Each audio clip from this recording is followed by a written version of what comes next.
Hello everyone and welcome back to another drawing tutorial video. And in this video we're going to go over how I did the skin tone and skin texture of this section of Jordan Peterson's forehead.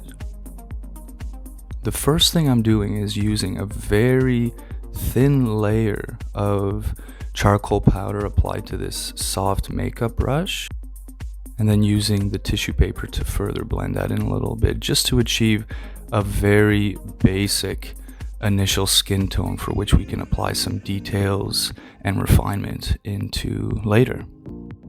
In my Angelina Jolie video, I didn't use the charcoal powder because I wanted a much more smooth and even skin tone on the face. So what I did was just build up very gradually the tones with a 2H or 4H graphite pencil and then blend it in with a tissue paper. But Jordan Peterson's forehead is a lot less smooth, and I can get away with a little bit of blotchiness here, especially for the initial shading that I'm doing right here. It's quite tricky, however, to be using charcoal powder to do this, because as you can see, it's not very hard to apply a little bit too much charcoal powder to that section. However, it's good to just keep layering it and blend it in with that tissue paper. So I'm just going to be following this step right here for the next few minutes of just applying a very thin layer of charcoal powder to the page and then blending it in with the tissue paper, which the tissue paper serves to blend it in, but it also lightens it up a little bit. So it's okay if you put a little bit too much powder on the page. If, as you can see, like I'm doing here, I come in after with the tissue paper and smooth that out a little bit and actually lighten up some of the parts that are perhaps a little bit too dark. So I definitely would recommend this technique for applying a basic skin tone if it's not perfectly smooth like perhaps a female face, and you can get away with a little bit more blotchiness and unevenness or ununiform levels of skin tone across the forehead, such as with this picture here.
So as you can see, definitely looking a lot smoother now.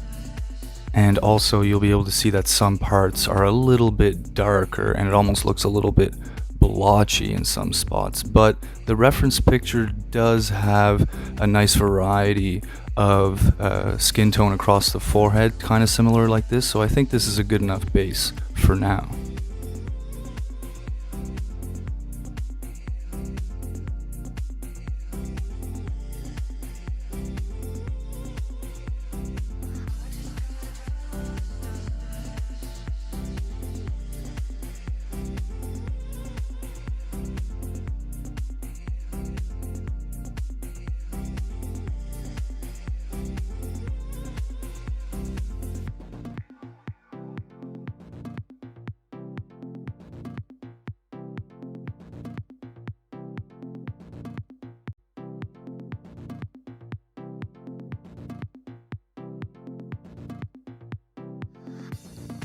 So here I'm just using the Tombow Mono Zero eraser just to very gently create just a little bit of texture across the forehead by making some very faint, very light strokes into the forehead.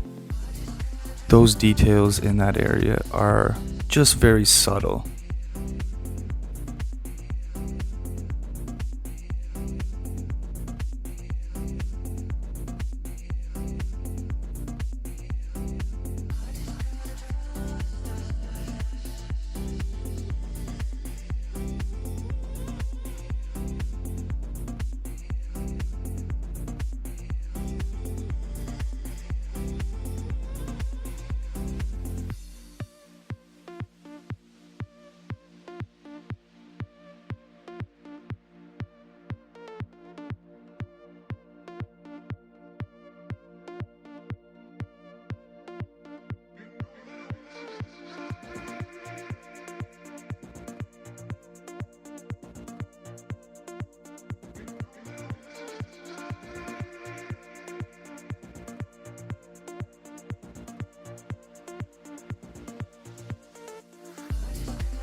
So still just subtly adding some very fine details to the forehead using this method.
Now this is where we get into some more refined details on the corner of the forehead, where we're going to be looking at some of the pores and shading in between them.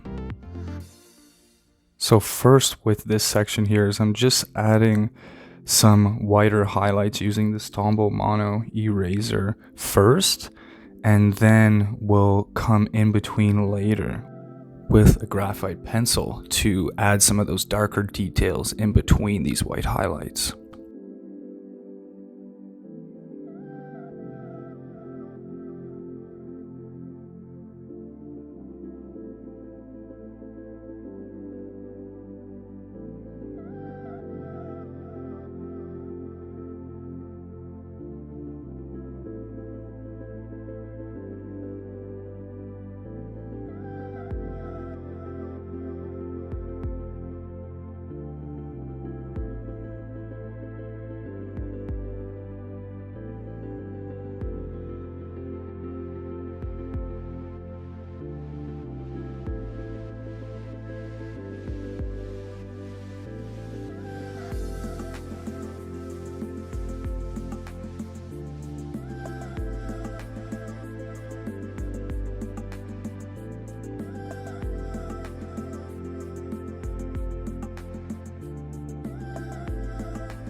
So now it's time to come in with a 2H graphite pencil and add some of those darker details in between some of these white details that we just established with the Tombow Mono Zero eraser.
And all I'm doing here is switching to a mechanical, slightly darker graphite pencil, but there's no need to do this. I was just messing around, I think, just trying to see if it created a slightly different effect or not. But I would say it's not very important, and you could easily stick with the basic 2H graphite pencil that I was using earlier.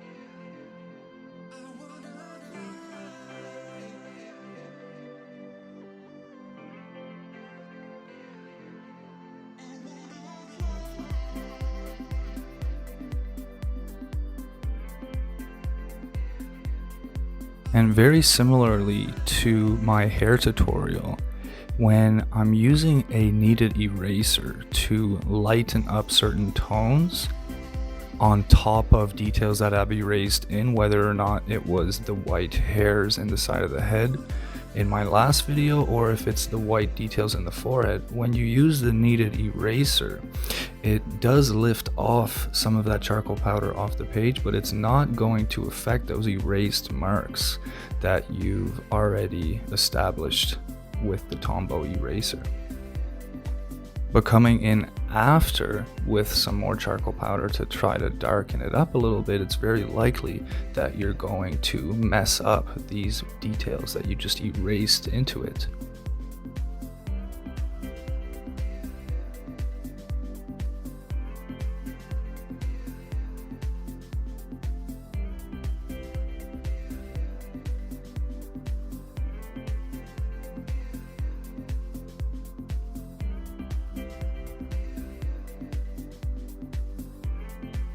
And if you're ever unhappy with some of these details that you've erased into it, feel free to do what I just did and blend it in a little bit with the tissue paper and dive into it again and give it another try.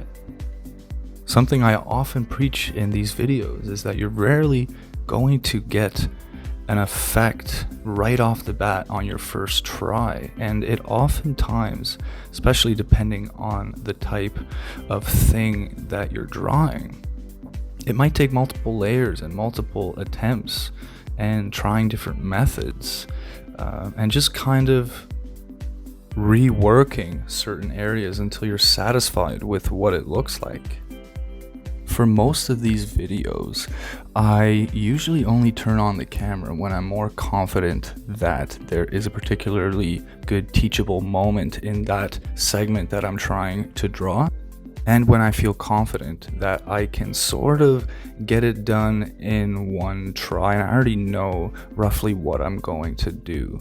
But sometimes in some of these videos you see me start over, erase things, blend things out, and start again, and that's totally normal. I don't want you guys to think that you need to be getting every part that you're drawing done and completely satisfied with it in one try like you often might see me do in some of these videos, because like I just said, one of the main reasons for that is because I'm only selectively recording some of these parts that I know I'm going to feel more confident in, and I know that I have something to teach. But for 90% of the drawing, I'm oftentimes going back and forth between many different parts and realizing later that I'm much less satisfied, and oftentimes reworking those areas. So definitely don't feel bad if you feel like you're not getting some of these areas of your drawing completed to your satisfaction just within one try, as it might require you coming back to it several hours later with a fresh eye and reworking some of those details.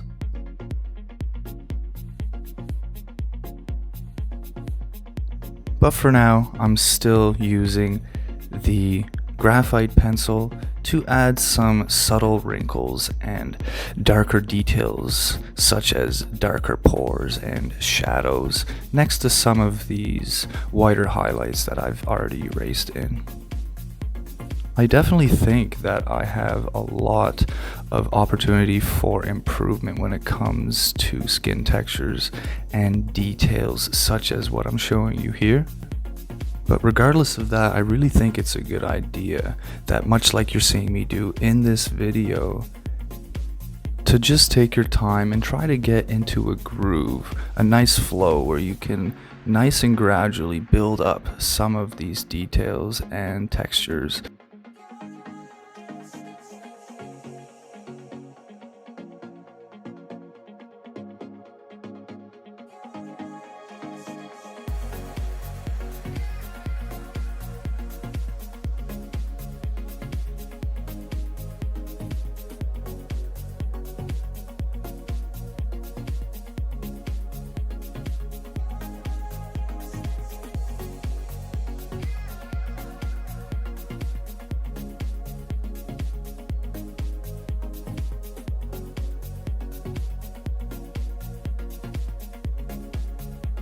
So all I'm doing now is going in after the fact and lightening up some of those white highlights of the pores just a little bit more, just to get them a little bit whiter.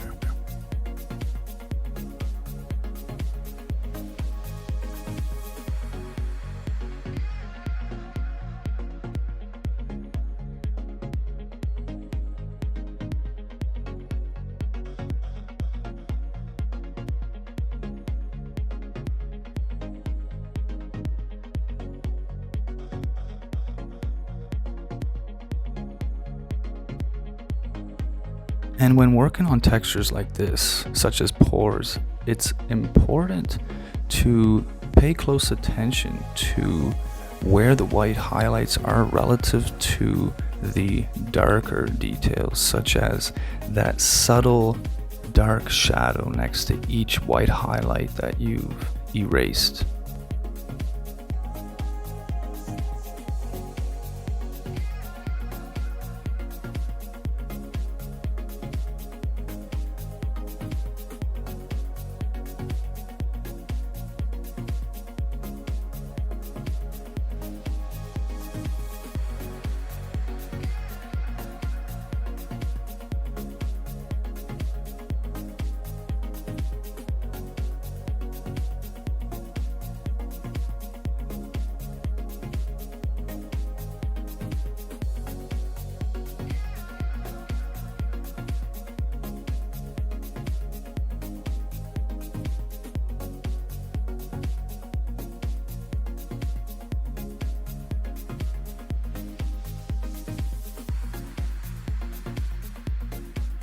And as a final touch for some of these sharper, even whiter highlights, I'm coming in with the General's Charcoal White. And this is appropriate to do and quite easy to do since I've done this in charcoal. And if this forehead values have been established with exclusively graphite, I wouldn't be able to go then on top of that graphite with the General's Charcoal White, because it really only applies to charcoal or directly to the paper, and the graphite is generally too slippery for the charcoal white to be lifted off and come off on top of the graphite.